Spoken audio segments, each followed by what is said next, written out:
a su cátedra de fisiopatología. Vamos a comenzar con la tercera clase, que es estrés y lesión celular. Yo soy María Michelle López, soy estudiante de segundo año en la Facultad de Ciencias Médicas de la Universidad de San Carlos de Guatemala y soy creadora de contenido médico en Instagram, Facebook y colaborado con YouDocs como @doctora Brona. Si tienen alguna duda, alguna pregunta, me la pueden hacer saber por mis redes sociales o me pueden etiquetar si es que les gusta la clase. Entonces vamos a comenzar. ¿Qué vamos a ver en esta clase? Vamos a ver la adaptación celular y el estrés celular. Generalmente, ¿qué es el estrés celular y la lesión celular? Vamos a ver la apoptosis y la necrosis como términos generales. Entonces, la adaptación y el estrés celular. ¿Qué podemos definir de esto? Como vimos en la presentación pasada, no sé qué mi puntero.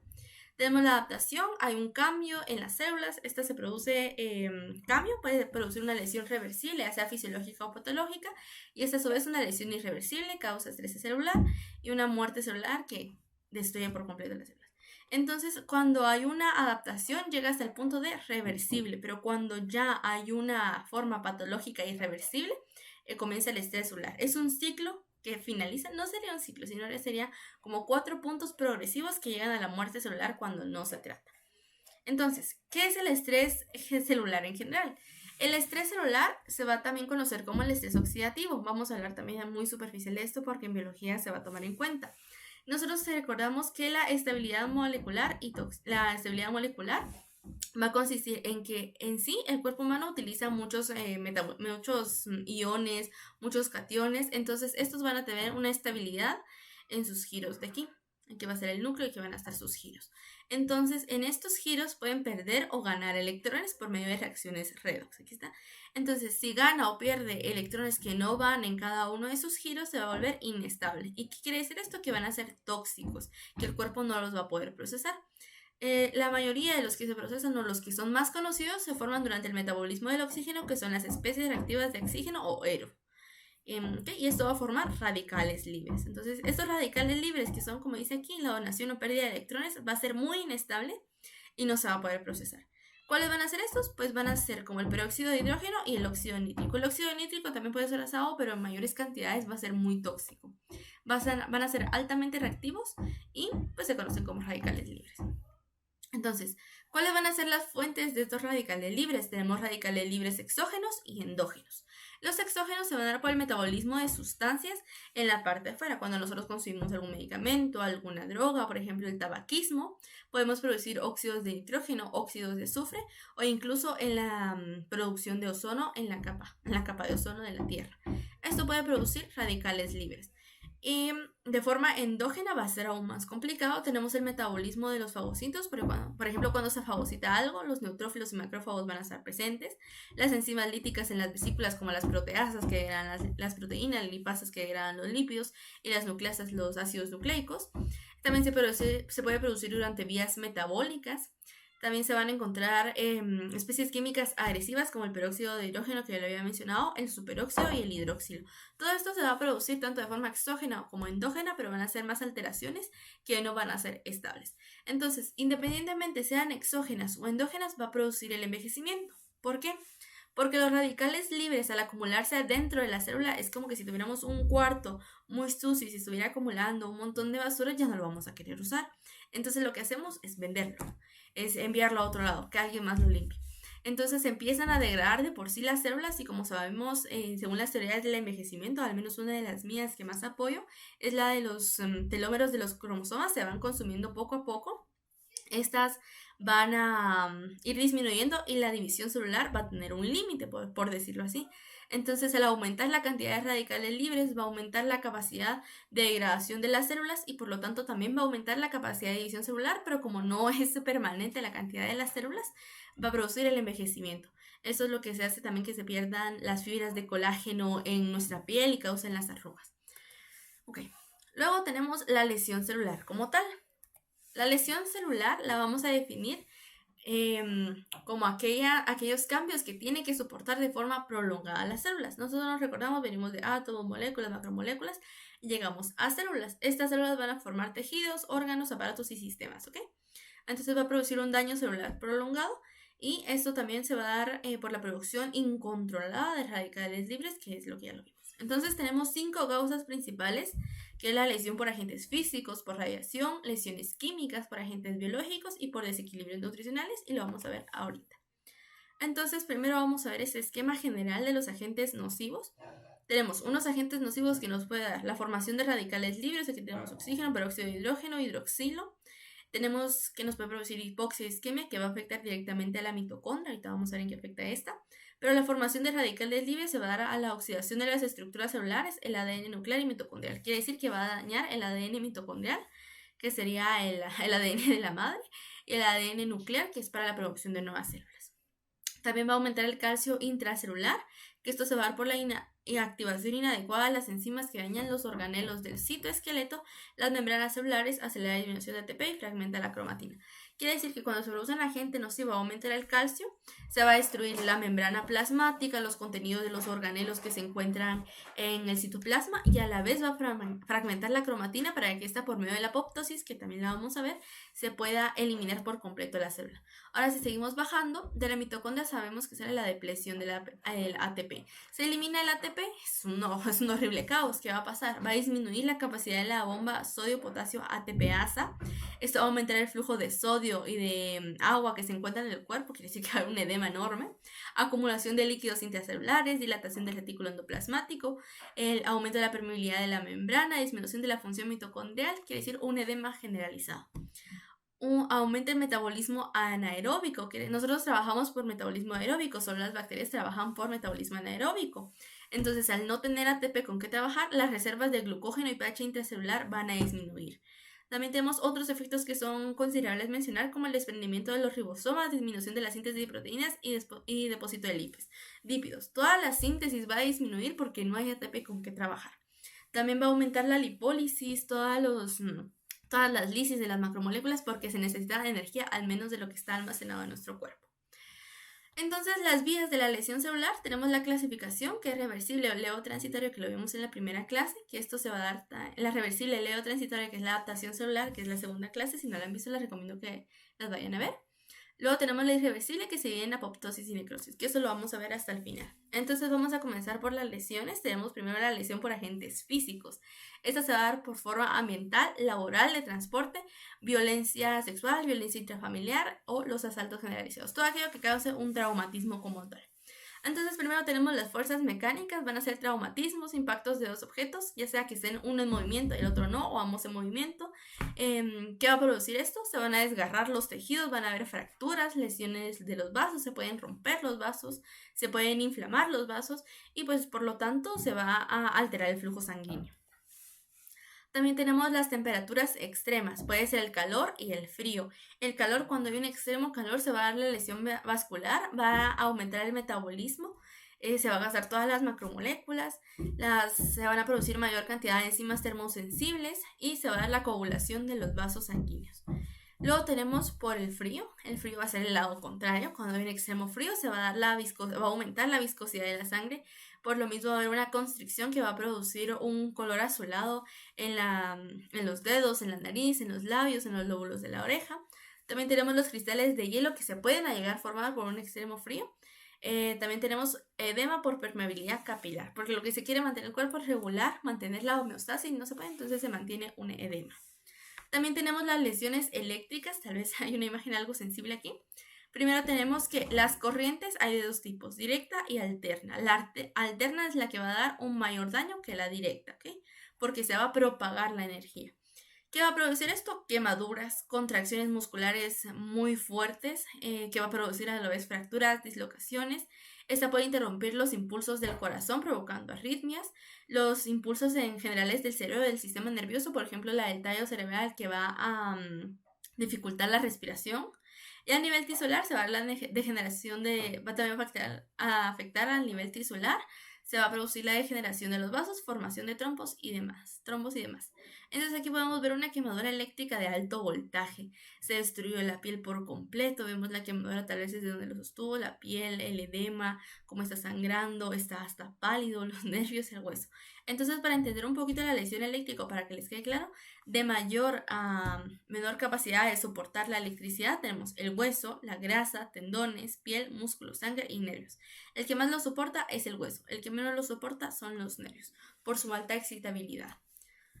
Luego tenemos la lesión por radiación, ya sea rayos u ondas energéticas que interrumpen las uniones intracelulares.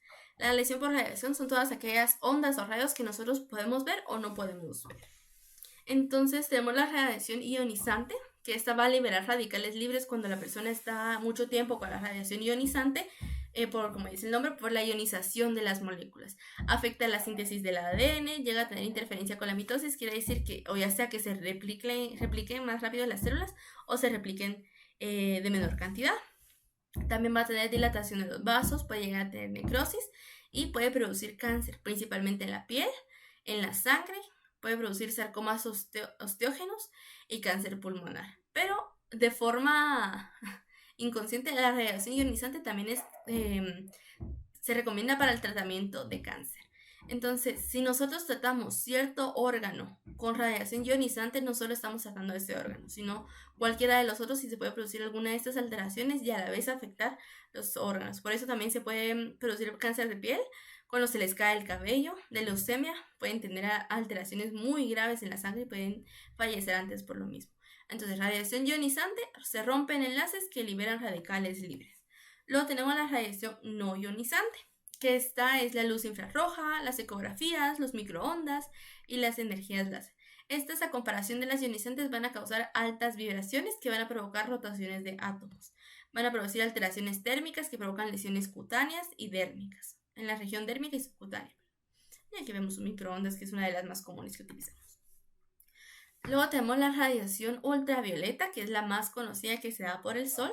Es una alta intensidad, va a dar al aumento de la producción de los radicales libres y de los EOR o EROS, que van a dañar la melanina en la piel. Entonces, esos que pueden provocar un aumento de los errores al nivel ADN, provocando el aumento de la muerte celular y por lo tanto el cáncer de piel. Entonces, aquí tenemos la capa de ozono, los rayos UVE, UVA.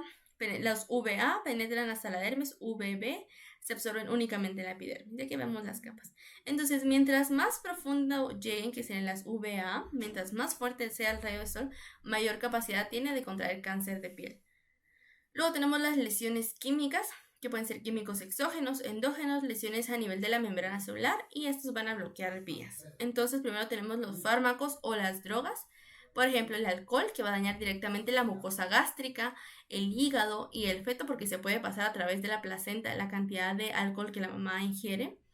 También tenemos los fármacos como antineoplásicos e inmunodepresores. Entonces, esos pueden producir daño directo o indirecto con forma de metabolitos eliminados por su vía y bloqueándolos y provocando necrosis. ¿Qué quiere decir esto? Que los medicamentos van a producir metabolitos. Estos metabolitos se pueden quedar en el organismo provocando un daño directo o indirecto, pero esos van a ser eliminados por su vía natural. Pero a la vez, estos metabolitos producidos pueden bloquear alguna de sus vías metabólicas. Y al bloquearlo y al mantener ese exceso de metabolitos en el cuerpo, va a producir necrosis. Luego tenemos la intoxicación por plomo. ¿Qué tiene que ver el plomo aquí? El plomo se va a absorber en la mucosa gástrica y en los pulmones, se va a almacenar en el hueso y se va a eliminar en los riñones. El plomo es una de las causas más comunes de intoxicación que se puede encontrar en la mayoría de lugares. Se produce pero va a producir anemia con alteraciones en la síntesis de hemoglobina, quiere decir que no se va a transportar oxígeno. Se puede producir la línea de plomo en las encías, es una línea que se marca en las encías que va a ser característica por una intoxicación severa de plomo. Se puede producir daño renal y una de las más curiosas son alteraciones del sistema nervioso, porque va a provocar desmielinización, ataxia, convulsiones, papiledema, coma y la muerte. Pero no solo de forma fisiológica, sino también de forma psicológica o psiquiátrica, porque también provoca alteraciones neuroconductuales y déficit cognitivo. Cuando una persona tiene una intoxicación por plomo, no solo aumenta la cantidad de plomo en sangre y las alteraciones fisiológicas, sino también las conductuales. También tenemos la intoxicación por mercurio, que es una de las más comunes, que se da va a producir oclusiones dentales, daño cerebral también, Daño durante el embarazo, la lactancia. Se encuentra mayormente en los peces intoxicados. Cuando se hace la caza de peces, por la mayoría de contaminación que ocurre en el mar, por la liberación de sustancias tóxicas, que entre la mayoría la más común es el mercurio, el pez al estar en el agua va a absorber el mercurio y es lo que nosotros consumimos. Entonces es una de las formas más comunes de intoxicación. También se puede encontrar por vapor de mercurio, mercurio divalente, inorgánico, metil de mercurio y etilmercurio. Cuando una persona utiliza un termómetro de mercurio, no se recomienda utilizarlo en niños porque los niños son muy propensos a morderlo, se puede romper y estar dentro de la boca el mercurio. ¿Y qué pasaría si nosotros hacemos esto? Primero es ir a un centro de emergencias, pero otra cosa más común que se puede hacer es alimentarnos con un huevo. ¿Por qué el huevo? Porque el huevo tiene un inhibidor alostérico que va a ir a nivel de la enzima y al nivel de la enzima va a inhibir el espacio donde se uniría el mercurio al sitio activo. Entonces lo va a inhibir y ya no se une el mercurio, solo se tendría que eliminar por medio de diálisis o hemodiálisis. Luego tenemos las lesiones por agentes biológicos. Aquí podemos ver el famoso coronavirus. Tenemos los agentes biológicos. Entonces, ¿qué quiere decir esto? ¿Se replican y por qué? Pues sí, se van a replicar porque nosotros somos un agente que les va a dar un tipo de reservorio en el cuerpo que les va a ayudar, les va a dar los materiales para que se repliquen y aumenten. Entonces, es una de las características principales de los agentes biológicos. Entre ellos tenemos virus, bacterias, parásitos que van a lesionar a la célula, la van a dañar, la van a usar como medio de replicación, van a utilizar su ADN, principalmente los virus, van a gastar el ATP que tiene la célula y van a liberar endotoxinas, van a aumentar la permeabilidad capilar y esto a nivel tisular va a ser muy dañino. Tenemos la lesión por desequilibrio nutricional, que sería la última. Aquí tenemos los dos lados de la cara, que sería la obesidad y la desnutrición. Recordemos otra vez que nosotros necesitamos macromoléculas, minerales, vitaminas, ácidos grasos, aminoácidos, hierro, suplementos en general. Entonces la obesidad, que es uno de los extremos más altos cuando hay un aumento de peso, puede provocar a patologías generalizadas como la aterosclerosis o un aumento del tejido adiposo generalizado en el abdomen. También tenemos la desnutrición. La desnutrición no solo es que la persona esté delgada y empiece a deje de consumir los carbohidratos y lípidos porque ya no tiene, sino que las proteínas, sino que también, aparte de las macromoléculas, va a haber un déficit de vitamina. Aquí les pongo el ejemplo de beriberi, que es un déficit de vitamina B12, que es B12. Bueno, entonces vamos a pasar a los últimos temas, que es la apoptosis y la necrosis, que son temas similares, pero a la vez son muy diferentes de forma biológica. Tenemos la apoptosis y esta se le conoce como un suicidio celular. ¿Por qué es un suicidio celular? Porque es una muerte celular programada. La célula sabe que no está trabajando bien, que ha sido invadida, entonces ¿qué va a hacer? Se va a matar, se va a suicidar. Pero la diferencia es que este va a ser regulado y controlado. Va a formar cuerpos apoptóticos que van a contener tanto el núcleo y el citoplasma para que no se liberen en la matriz extracelular y vaya a invadir otras células. Y se va a meter en vesículas o cuerpos apoptóticos que se van a fagocitar. Aquí no sucede inflamación porque está todo controlado y regulado. Pueden ser fisiológicas y patológicas también. Entonces, las situaciones fisiológicas van a ser las células durante la embriogenia, por ejemplo, la implantación, la organogenia y la involución del desarrollo.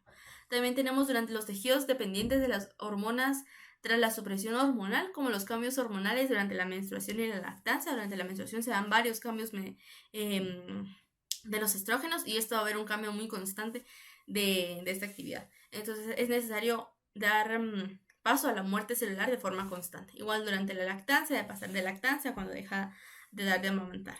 La pérdida de células por proliferación celular, que es que necesita mantener un número de células constante. No todas las células que tenemos actualmente van a vivir toda nuestra vida, sino que se tienen que degradar, se tienen que formar nuevas y así sucesivamente.